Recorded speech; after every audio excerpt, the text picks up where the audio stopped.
Hi hello ನಮಸ್ಕಾರ ವೀಕ್ಷಕರೇ, ನಾನು ಅನ್ವೇಶ್ ನಾಯಕ್. ಮಸ್ಕಿ ನ್ಯೂಸ್ ಚಾನಲ್ ನೋಡ್ತಾ ಇದ್ರೆ ಸಬ್ಸ್ಕ್ರೈಬ್ ಮಾಡಿ, ಪಕ್ಕದಲ್ಲಿ ಕಾಣುವಂತ ಬೆಲ್ ಐಕಾನ್ ಕ್ಲಿಕ್ ಮಾಡಿ ಅಂತ ಹೇಳ್ತಾ, ಎಸ್ ವೀಕ್ಷಕರೇ, ಮಸ್ಕಿ ಪಟ್ಟಣದಲ್ಲಿ 2ನೇ ಶ್ರೀಶೈಲ ಎಂದೇ ಪ್ರಖ್ಯಾತಿ ಪಡೆದ ಮಲ್ಲಿಕಾರ್ಜುನ ದೇವರ ಜಾತ್ರಾ ಮಹೋತ್ಸವ ಅದ್ದೂರಿಯಾಗಿ ಜರುಗ್ತಾ ಇದೆ. ಸೊ ಪ್ರೆಸೆಂಟ್ ನಾವು ಇರೋದು ಬೆಟ್ಟದ ಮಲ್ಲಿಕಾರ್ಜುನ ದೇವಸ್ಥಾನದಲ್ಲಿ ನಾವಿದ್ದೀವಿ. ಸೊ ನಮ್ಮ ಜೊತೆಲಿ ಭಕ್ತಾದಿಗಳಿದ್ದಾರೆ, ಮಾತಾಡ್ಸೋಣ, ಏನ್ ಹೇಳ್ತಾರೆ ಕೇಳೋಣ. ಸರ್ ನಮಸ್ಕಾರ. ನಮಸ್ಕಾರ ಸರ್. ಸರ್ ಇವತ್ತು ಮಲ್ಲಿಕಾರ್ಜುನ ಜಾತ್ರಾ ಮಹೋತ್ಸವ, ತಾವೇನು ಹೇಳಕ್ ಬಯಸ್ತೀರಾ? ಇದು 2ನೇ ಶ್ರೀಶೈಲ ಅಂತ ನಾವು ಇದು ಮಾಡ್ತೀವಿ ಏನ್ರಿ. ಕೋಟ್ಯಾತ ಭಕ್ತರು ಒಂದು ವರ್ಷಕ್ಕೆ ಬರ್ತಾ ಇದ್ದಾರೆ ಏನ್ರಿ, ಬಂದು ದರ್ಶನ ಮಾಡ್ತಾ ಇದ್ದಾರೆ. ಖುಷಿ ಆಗುತ್ತೆ ಏನು ಸರ್. ಇಷ್ಟು ದೇವಸ್ಥಾನ ಏನೋ ಇದ್ರೂ ಕೂಡ ಈ ದೇವಸ್ಥಾನ ಅನ್ನೋದು ಒಂದು ಭಕ್ತರ ನಂಬಿಕೆ ಇದೆ ಏನು ಸರ್. 2ನೇ ಶ್ರೀಶೈಲ ಅಂತೂ ಭಾಗವಹಿಸ್ತಾರೆ. ನೀವು ಎಲ್ಲಿಂದ ಬಂದಿರೋದು? ನಾವು ಸರ್ ಇಲ್ಲೇ ಮಸ್ಕಿಲಿಂದ. ನಾವು ಮಸ್ಕೆ. ಪ್ರತಿ ವರ್ಷ ಬರ್ತೀರಾ? ಪ್ರತಿ ವರ್ಷ ನಾವು ಗುಡ್ಡ ಇರ್ತಾ ಇದೀವಿ ಸರ್. ಈಗ ಒಂದು 20 ವರ್ಷದಿಂದ ನಾವು ಬಂದು ಈ ದರ್ಶನ ಮಾಡ್ತಾ ಇದ್ದೀವಿ. ನಮ್ಗೆ ಎಲ್ಲ ಬಂದದ್ದು ಕಂಟಕ ಏನೇ ಇದ್ರು ಅವರು ಪರಿಹಾರ ಮಾಡ್ತಾರೆ ಅನ್ನೋದು ಒಂದು ನಂಬಿಕೆ ಭಕ್ತರಿಗಿದೆ, ನಮಗೂ ಇದೆ ಏನ್ರ. ಒಳ್ಳೇದಾಗಲಿ, ಎಲ್ಲ ಸುಖವಾಗಲಿ ಅಂತ ನಾವು ಕೋರಿಸ್ಬೇನು ಸರ್. ಎಸ್ ಸರ್, ನಿಮ್ಮ ಹೆಸರು? ಆಂಜನೇಯ ಸರ್. ಓಕೆ, ಮಲ್ಲಿಕಾರ್ಜುನ ದೇವರ ಜಾತ್ರಾ ಮಹೋತ್ಸವಕ್ಕೆ ಬಂದಿದ್ರಾ, ಏನು ಅನಿಸ್ತಾ ಇದೆ, ಏನು ಹೇಳಕ್ ಬಯಸ್ತೀರಾ? ತುಂಬ ಖುಷಿ ಆಗ್ತಿದೆ ಸರ್. ಇಲ್ಲಿ ಬಂದು ವರ್ಷ ಬಂತ ಭಾಳ ಖುಷಿ ನಮಗೆ. ಎಲ್ಲೋ ದೂರದಿಂದ ಬರ್ತಾರೆ, ಹತ್ತಾರೆ, ಖುಷಿ ಪಡ್ತಾರೆ, ಮತ್ತು ಅವರು ಚೆನ್ನಾಗಿರ್ತಾರೆ. ನಮ್ಮ ಸಂತೋಷ ಏನಂದರೆ ಇಲ್ಲಿರೋದು ನಮ್ಮ ಪುಣ್ಯ. ನಾವು ಇಲ್ಲೇ ಇರೋದು, ಇಲ್ಲೇ ನಮಗೆ ಹತ್ತಿರದಲ್ಲೇ ಆಗುತ್ತೆ ಇರೋಕ್ಕೆ, ಇಳಿಯೋಕ್ಕೆ, ಮತ್ತು ದೇವರು ಸೇವೆ ಮಾಡೋಕ್ಕೆ ನಮ್ಮದು ಭಾಗ್ಯ, ಯಾವುದೇ ಜನ್ಮದ ಭಾಗ್ಯ ಅಂತ ತಿಳ್ಕೊತೀವಿ. ಇಷ್ಟೇ ಸರ್ ನಾವು ಕೇಳೋದು. ಎಸ್ ವೀಕ್ಷಕರೇ, ಇನ್ನು ಭಕ್ತಾದಿಗಳಿದ್ದಾರೆ, ಮಾತಾಡ್ಸೋಣ.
ನಮಸ್ಕಾರ. ಇವತ್ತು 2ನೇ ಶ್ರೀಶೈಲ ಎಂದೇ ಪ್ರಖ್ಯಾತಿ ಪಡೆದಂತ ಮಲ್ಲಿಕಾರ್ಜುನ ದೇವರ ಒಂದು ಜಾತ್ರಾ ಮಹೋತ್ಸವ ನಡೀತಾ ಇದೆ. ಸೊ ತಾವು ಕೂಡ ಬಂದಿದ್ರಾ, ಏನ್ ಅನಿಸ್ತಾ ಇದೆ, ತಾವೇನ್ ಹೇಳಕ್ ಬಯಸ್ತೀರಾ, ಮತ್ತು ತಮ್ಮ ಹೆಸರು, ತಮ್ಮ ಊರು? ಸರ್, ನಮ್ಮ ಹೆಸರು ಬಂದು ಮಹಾದೇವ್ ಭಜಂತ್ರಿ ಅಂತ, ಬಾಗಲಕೋಟೆ ಜಿಲ್ಲೆ ಮುಧೋಳ ತಾಲೂಕಿನ ಲೋಕಾಪುರದಿಂದ ಬಂದಿದ್ದೀವಿ. ಇವತ್ತು ಇದನ್ನು ನೋಡಿದಾಗ ಭಾಳ ಖುಷಿ ಅನಿಸ್ತು ನಮಗೆ. ಅಂದರೆ ಮೂಲ ಶ್ರೀಶೈಲ ಬೆಟ್ಟವನ್ನೇ ನೋಡಿದಂಥ ಒಂದು ಅನುಭವ ಆಯಿತು. ಮೆಟ್ಟಿಲುಗಳಾಗಿರ್ಬೋದು, ಒಳ್ಳೆಯ ದೇವಸ್ಥಾನ ಇದೆ, ನೋಡಲಿಕ್ಕೆ ಒಳ್ಳೆಯ ಪ್ರೇಕ್ಷಣೀಯ ಸ್ಥಳವಾಗಿದೆ. ತುಂಬ ಥ್ಯಾಂಕ್ಸ್ ಟು ಈ ಒಂದು. ಇಲ್ಲ ಸರ್, ಇದೇ ಫಸ್ಟ್ ಟೈಮ್ ಬಂದದ್ದು. ಇದೇ ವರ್ಷ ಬೆಳಗ್ಗೆಯಿಂದ ದೇವಸ್ಥಾನ ಎಲ್ಲ ಓಡಾಡ್ತಾ ಇದ್ರ? ಇಲ್ಲ ಸರ್, ಭಾಳ ಖುಷಿ ಅನಿಸ್ತು. ಇಲ್ಲಿ ವಾತಾವರಣ ಆಗಿರ್ಬೋದು, ಆಮೇಲೆ ಬೆಟ್ಟ ಆಗಿರ್ಬೋದು, ಎಲ್ಲವೂ ಚೆನ್ನಾಗಿದೆ. Thank you.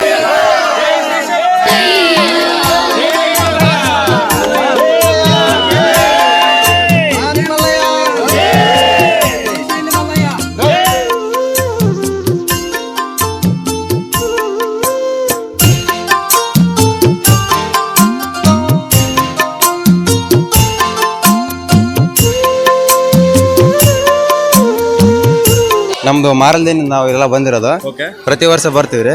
ಇದು 4ನೇ ವರ್ಷ ನಾವು. ಓಕೆ ಎಲ್ಲ ಪ್ರತಿ ವರ್ಷ ಜಾತ್ರೆ ಚೆನ್ನಾಗಿ ನಡೀತೆ.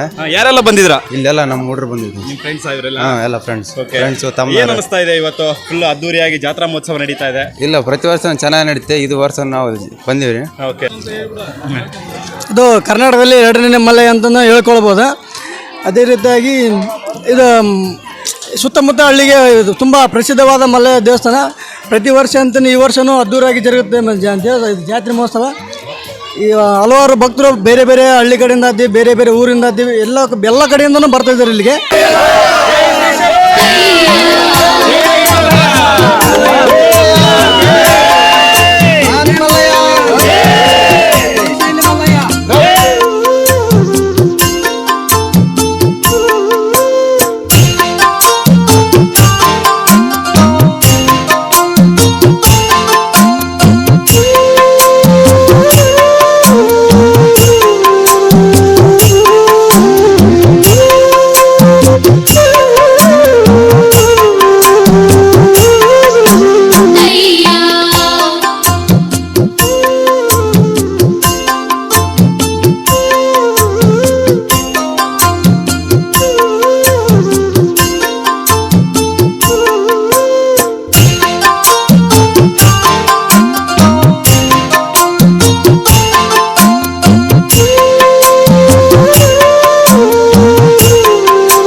ಶ್ರಾವಣ ಮಾಸದ 5ನೇ ಸೋಮವಾರ ದಿವಸದ ಈ ಒಂದು ಬ್ರಾಹ್ಮ್ಯ ಮುಹೂರ್ತದಲ್ಲಿ ಮಲ್ಲಿಕಾರ್ಜುನ ಮಹಾಸ್ವಾಮಿಗೆ ಬೆಳಗ್ಗೆ ಪರ್ಯಂತ ಏಕಾದಶ ರುದ್ರಾಭಿಷೇಕವನ್ನು ನಡೆಯಿತು. ಭಕ್ತರೊಂದಿಗೆ ರುದ್ರಾಭಿಷೇಕ ನಡೆದು ಸಹಸ್ರ ಬಿಲ್ವರ್ಚನೆ ಪೂಜೆಯಿಂದ ಮಹಾಮಂಗಳಾರತಿ ಆಯಿತು. ಹಾಗಾಗಿ ದೂರದಿಂದ ಹಳ್ಳಿಯಿಂದ ಬಂದಿರತಕ್ಕಂಥ ಭಕ್ತಾದಿಗಳಿಗೆ ಆಯುಷ್ಯ, ಆರೋಗ್ಯ, ಭಾಗ್ಯ, ಸಕಲ ಸಂಪತ್ತು ಕೊಟ್ಟು ಕಾಪಾಡಲಿ ಅಂತ ಹೇಳುತ್ತಾ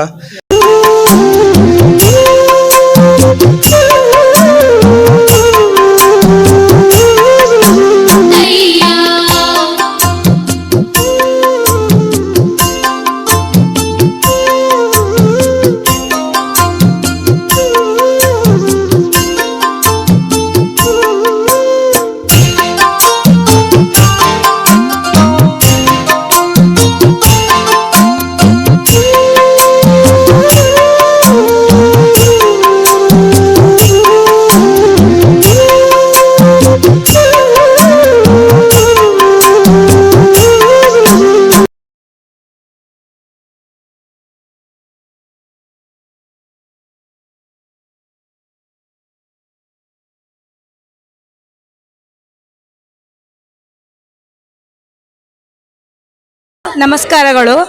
ನಾನು ಇದೇ ಊರಿನ ಯಾತ್ರಾರ್ಥಿಯಾಗಿರ್ತಕ್ಕಂಥ ಮಸ್ಕಿಯಲ್ಲಿರುವಂಥ ಜ್ಯೋತಿ, ನನ್ನ ಹೆಸರು ಜ್ಯೋತಿ ಬೇಳೆ ಅಂತ. ಇದು 2ನೇಯ ಶ್ರೀಶೈಲ ಎಂದೇ ಖ್ಯಾತಿಯಾದಂಥ ಈ ಮಸ್ಕಿ ಮಲ್ಲಿಕಾರ್ಜುನನ ದೇವಸ್ಥಾನದ ಬಗ್ಗೆ ತುಂಬ ಪುರಾಣದ ಇತಿಹಾಸವೇ ಇದೆ. ಇಲ್ಲಿ ಅಶೋಕನು ಆಳಿದಂಥ ಒಂದು ಐತಿಹಾಸಿಕ ಶಿಲಾಶಾಸನ ಕೂಡ ಇದೆ. ಈ ಮಸ್ಕಿಯನ್ನು ನಾವು ಮಾಸಂಗಿಪುರ ಎಂದು ಕರೆಯುತ್ತೇವೆ. ಈ ಮಸ್ಕಿ ಮಲ್ಲಿಕಾರ್ಜುನನ ಒಂದು ಇತಿಹಾಸ ತುಂಬ ಗತಕಾಲದಿಂದಲೂ ತುಂಬ ವೈಭವದಿಂದ ಇಲ್ಲಿ ಶ್ರಾವಣ ಮಾಸದ ವಾರದಂದು 5 ಸೋಮವಾರವೂ ಕೂಡ ಜಾತ್ರೆ ಥರ ನಡೀತಾ ಇದೆ. ಇದು 5ನೇ ಸೋಮವಾರ. ಇಲ್ಲಿ ಮಸ್ಕಿಯಲ್ಲಿ ಸಾಕಷ್ಟು ಭಕ್ತಾದಿಗಳು ಹಳ್ಳಿಯಿಂದ ನಾನಾ ಕಡೆಯಿಂದ ಇಲ್ಲಿ ಬರ್ತಾ ಇದ್ದಾರೆ. ಇದು ಭಕ್ತಾದಿಗಳ ಇಷ್ಟಾರ್ಥಗಳನ್ನು ನೆರವೇರಿಸುವಂಥ ಒಂದು ಸಾಕ್ಷಾತ್ ದೈವ ಶಿವನೇ ಈ ಒಂದು ಮಸ್ಕಿಯಲ್ಲಿ ವಾಸವಾಗಿದ್ದಾನೆ ಎಂದರೂ ತಪ್ಪಾಗಲಿಕ್ಕಿಲ್ಲ. ಇದು ಮಸ್ಕಿಯಲ್ಲಿ ಮಸ್ಕಿಯ ನಾವು ಶ್ರೀಶೈಲದಲ್ಲೇ ಮಲ್ಲಯ್ಯನ ಕಾಣುವ ಬದಲು ನಮ್ಮ ಮಸ್ಕಿಯಲ್ಲಿಯೇ ಮಲ್ಲಯ್ಯನನ್ನು ಕರೆದುಕೊಂಡು ಬಂದಂತಹ ಒಂದು ಬೆಲ್ಲದ ಮರಡಿಯ ಒಂದು ಸಾಕ್ಷಾತ್ ಶಿವಶರಣೆಯಿಂದ ಆ ಮಲ್ಲಯ್ಯ ನಮ್ಮ ಊರಲ್ಲಿಯೇ ನೆಲೆಸಿದ್ದಾನೆ ಎಂದು ಇತಿಹಾಸವಿದೆ. ಇದು ನಮ್ಮೆಲ್ಲರ ಮಸ್ಕಿಯ ಜನತೆಯ ತುಂಬ ಹೆಮ್ಮೆ. ಆ ಮಲ್ಲಯ್ಯನ ಆಶೀರ್ವಾದ ಸದಾ ಈ ಮಸ್ಕಿಯ ಜನತೆಯ ಮೇಲೆ ಸುತ್ತಮುತ್ತ ಗ್ರಾಮಸ್ಥರ ಮೇಲೆ ಇರಲಿ ಎಂದು ಪ್ರಾರ್ಥಿಸುತ್ತೇವೆ. ಈ ಜನತೆ ಎಲ್ಲರಿಗೂ ಆ ಮಲ್ಲಿಕಾರ್ಜುನನು ಒಳ್ಳೆಯ ಬೆಳೆ ಮಳೆ ಸಮೃದ್ಧಿಯನ್ನು ಕೊಟ್ಟು ಕಾಪಾಡಲಿ ಎಂದು ಹರಸುತ್ತೇವೆ.